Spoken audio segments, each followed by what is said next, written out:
सवाल है और आप सब कार्यकर्ताओं की कर्तव्य निष्ठा है, क्योंकि आप सब हमारे अपने विचारों में मानते हैं। अब न जाने कांग्रेस के कार्यकर्ता अब हमारे बीच में जहर घोलने का प्रयास करना चाह रहे हैं। मैं आप सबसे पूछना चाहता हूं, अगर जहर किसी के मन में घुल भी गया तो जवाब दीजिए मुझे कि अपने मन में जहर घोल के किससे लड़ना चाहते हो आप? क्या आपकी लड़ाई आपस में आपकी लड़ाई क्या हमसे है? क्या आपकी लड़ाई नेताओं से है? क्या आपकी लड़ाई आदरणीय पूर्व मुख्यमंत्री जी से है? क्या आपकी लड़ाई बुधनी वालों से है, बुधनी की आम जनता से है? क्योंकि हर वो व्यक्ति जिसने अपने मन में जहर घोला है, उसके मन में और उसकी आंखों पे एक पर्दा छा चुका है। वो सच्चाई नहीं देख पा रहा है, वो अपना भला बुरा समझ नहीं पा रहा है। वो ये भूल गया है कि इस मध्य प्रदेश में आप लोगों ने ऐसी सरकार बनाई है 163 सीटों के साथ, जिसको 4 साल तक कोई हिला भी नहीं सकता। अभी अभी देश के चुनाव हुए और प्रधानमंत्री नरेंद्र मोदी जी ने तीसरी बार प्रधानमंत्री पद की शपथ ली है। इस सरकार को कोई हिला भी नहीं सकता। वो भूल रहा है कि आने वाले 4 साल हमें इसी पार्टी से काम कराना है, हमें इसी सरकार से काम कराना है। अपने मन के वहम को दूर कीजिए। कांग्रेस जो जहर घोलने का प्रयास कर रही है, उस जहर को अपने आप से दूर कीजिए और सच्चाई को देखिए। कुछ नहीं होने वाला यहां पर कांग्रेस का, लेकिन भूले भटके भी 19-20 होता है तो आप समझिए किसका नुकसान होगा। अपने पैरों हम क्यों कुल्हाड़ी मारे भाई? अपनी पोलिंग में गड़बड़ी कर हम क्यों अपनी इज्जत खराब करें? क्या हमको नहीं जाना हमारे मुख्यमंत्री जी के पास काम कराने के लिए? क्या हमको नहीं जाना अपना आदरणीय कृषि मंत्री जी के साथ काम कराने के लिए? बताइए जगदीश सरपंच जी, कैसे कराएंगे आप काम? जवाब दीजिए मुझे। अगर 19-20 हुआ, किस मुंह से जाएंगे हम हमारे नेताओं के पास काम कराने के लिए? कौन सी सड़क लेके जाओगे? अगर गलती से भी कांग्रेस का विधायक, वैसे होने वाला नहीं है, लेकिन गलती से भी आ जाता है यहां पर, तो एक ईंट किसी के गांव में नहीं लगने वाली है, समझ लेना आप सब। नाराजगी फैलाने वाला विषय, नाराजगी कह के इसको इतना बढ़ा दिया। मैं यहाँ पे सबसे मिलने आया, मैंने सबसे पूछा काहे की नाराजगी? बोलते भैया ये तो आजू बाजू वाले लोग बात कर रहे थे। पता चला आजू बाजू वाले कौन है? तो कुछ असामाजिक तत्व कांग्रेस के बिठा दिए, उन्होंने भारतीय जनता पार्टी का चोला पहन लिया और कहते हैं कि भारतीय जनता पार्टी में हमने कोई नाराजगी नहीं है, हम सब परिवार के सदस्य हैं, हम सब में सहमति बन चुकी है। आगे चुनाव को लेकर क्या रणनीति रहेगी? जीत का लक्ष्य क्या मानते हैं? ऐतिहासिक जीत, देखिए हम अपनी के कार्यकर्ता रिकॉर्ड बनाते आए हैं और रिकॉर्ड बनाते रहेंगे। ऐतिहासिक जीत दी जा रही है और हम लोग संगठन के लोग हैं, संगठन की बारीकियों से काम करते हैं। कोशिश करेंगे कि हर polling booth Bharatiya Janata party में अच्छी बहुमत। जो थोड़े बहुत असंतुष्ट नजर आ रहे हैं उनको, वही मैं कह रहा हूँ, असंतुष्टि तो ये कांग्रेस के लोग भारतीय जनता पार्टी का चोला पहन के असंतुष्टि चला रहे हैं। आज मैं सबके बीच में गया, मैंने 4 मंडलों की बैठकें ले ली, कहीं में किसी भी रूप से कोई असंतुष्टि नहीं है। कांग्रेस के लोगों में असंतुष्टि है क्योंकि कई सालों से वो इस क्षेत्र में जीत नहीं पाए हैं और वो लोग असंतुष्ट ही रहेंगे, ये हम सुनिश्चित करेंगे। विगत दिनों एक बयान जो कार्तिकेय का सामने आया है, उस पर आपने कमेंट्स भी किया था, क्या कहेंगे इसको लेकर? देखिए, मुझे बड़ी अजीब सी बात लगती है। राजेंद्र ठाकुर जी की बात हो, आसाराम यादव जी की बात हो, क्या वो ये कहना चाहते हैं कि ये लोग कांग्रेसी हैं? ये बहुत दुख की बात है। ये उनकी, मैं कहता हूँ, खींच कह सकता हूँ, खींच एक तरह की है। और जिस तरह से वो जनता को धमका रहे हैं, अधिकारियों को धमका रहे हैं कि भाई चुनाव कैसा होना है, तो आप समझ सकते हैं कि इस बार बहुत छलछिद्र होने वाला है। अगर राजेंद्र जी और आसाराम यादव अगर बीजेपी के ना कोई कांग्रेसी हैं तो उनका स्वागत।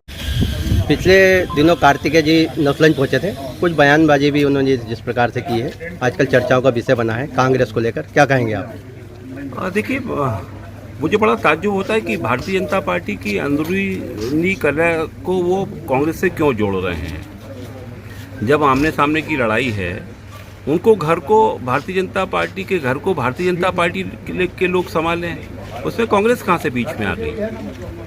वहाँ पर जो लोग हैं वो कौन है ये आपको भी पता है, क्षेत्र को भी पता है और मीडिया को भी पता है और भारतीय जनता पार्टी को भी पता है कि ये उनके घर की आंतरिक कला है। वो अपने घर को संभालें, कांग्रेस की ओर इशारा करने का काम ना करें। वो तो केवल आंसू पहुँच रहे थे ये कह के, कांग्रेस का नाम लेके वो बचाव करने का प्रयास कर रहे हैं। 1920 की जो बात करी भाई साहब, क्या लग रहा है कांग्रेस भारी लग रही है इस समय बीजेपी?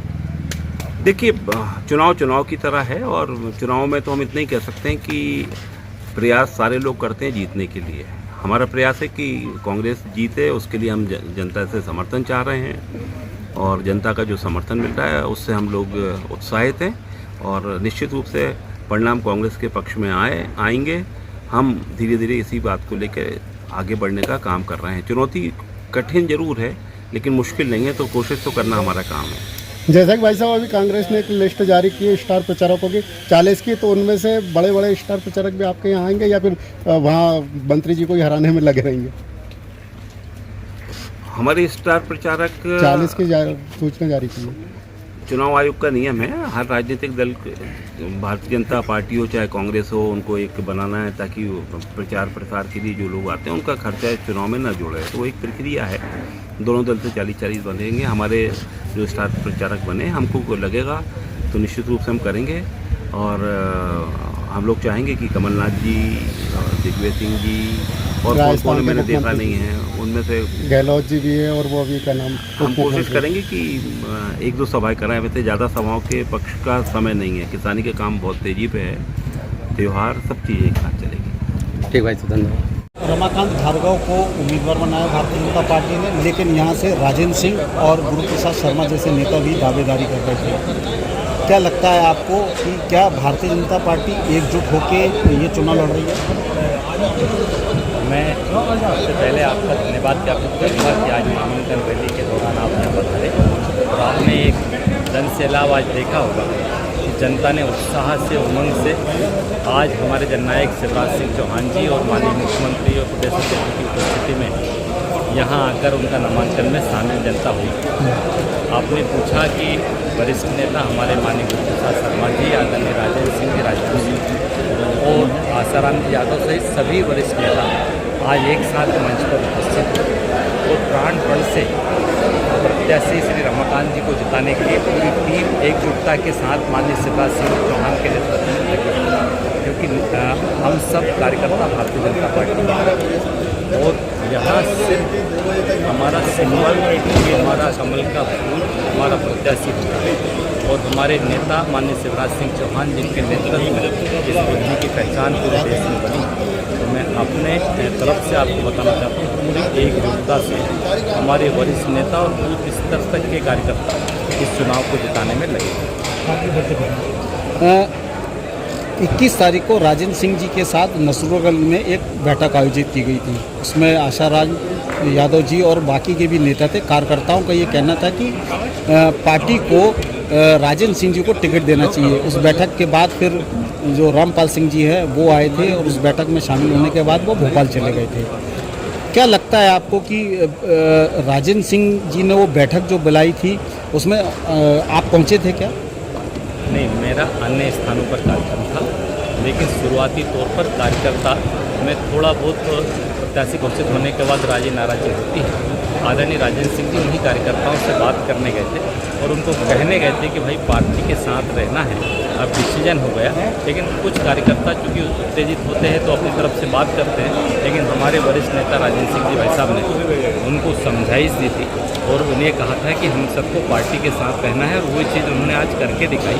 वो सारे लोग जो उस समय वहाँ पर नाराज़गी प्रदर्शित कर रहे थे वो राजेंद्र सिंह जी भाई साहब की उपस्थिति में आज सब यहाँ उपस्थित हुए और आज प्रत्याशी जी श्री रमाकांत भार्गव जी के फार्म में सब शामिल हुए। आपको लगता है कि सरकार राजेंद्र सिंह जी को जैसे 2005 में जब शिवराज सिंह चौहान के लिए उन्होंने सीट छोड़ी थी तब उन्हें बेयर हाउसिंग कॉरपोरेशन का अध्यक्ष बनाया गया था, आपको उम्मीद है कि सरकार बुधनी से राजेंद्र सिंह जी को इसी तरह का कोई सरकारी पद जो है उनको मिल सकता है?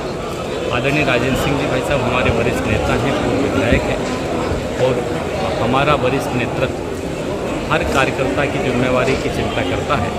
आदरणीय रमाकांत जी भाई साहब माननीय विधायक हैं, तो किस कार्यकर्ता की क्या भूमिका होगी ये हमारा वरिष्ठ नेतृत्व तय करेगा।